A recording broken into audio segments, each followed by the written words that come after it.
This video is our submission for HackFS 2020 IPFS recovery.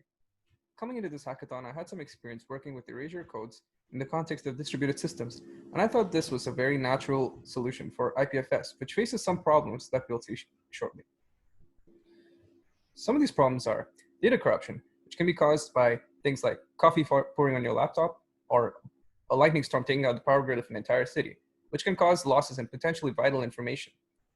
Another problem is node churn, which is when nodes just drop off for whatever reason. For example, their power could drop off, or the person just closed their IPFS client. Permanent availability of content is not guaranteed in the face of censorship. This is a pivotal problem that IPFS purports to solve and has been doing so for the last few years. Attackers can go to any extent to try to get content off the network, and it is our prerogative to ensure that data persists at all costs. Finally, availability of resources is hindered by transient connectivity. When a node is downloading information from another, it could fail to download the information properly due to a faulty internet connection. The solution to these problems is erasure coding. Erasure coding is a method of data protection in which data is broken into fragments, expanded and encoded with redundant data pieces, and stored across a set of different locations or storage media. What this actually means is data that is erasure coded becomes a sort of hydra, where if you chop off some of the heads, they can be regenerated, and it's impossible to get rid of it unless you destroy most or all of the data chunks. It's actually worth consuming some extra storage to obtain this better data resiliency and even routing performance, as perhaps redundant chunks could be a fewer hops away than data chunks. What we actually built is an abstract erasure coding module that operates over IPLD Merkle DAG.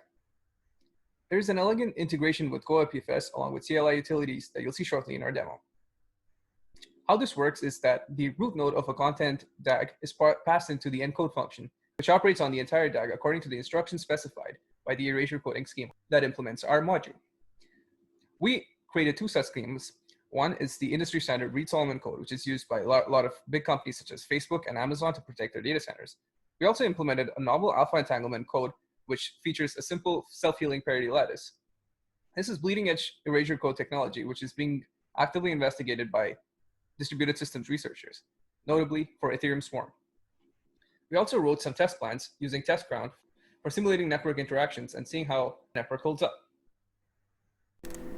So now we're going to see this CLI client in action.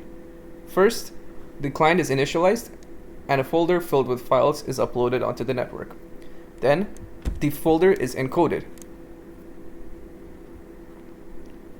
Following this, the refs are displayed so we can see what the contents of the folder are, and randomly selected blocks of data are deleted.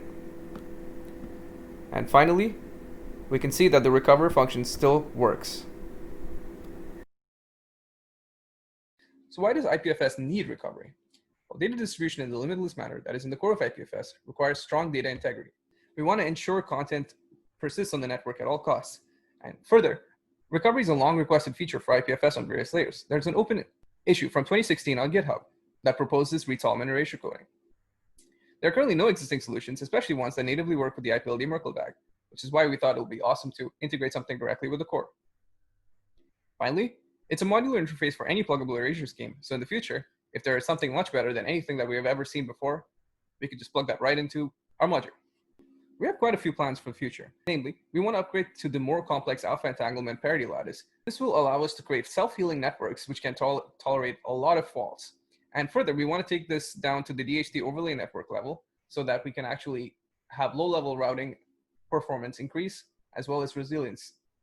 We want to create some specs for formalization through active discussions with the community. We also want to create JavaScript, Go, and other language implementations in the future. Finally, we want to battle test the network empowered by erasure coding resilience.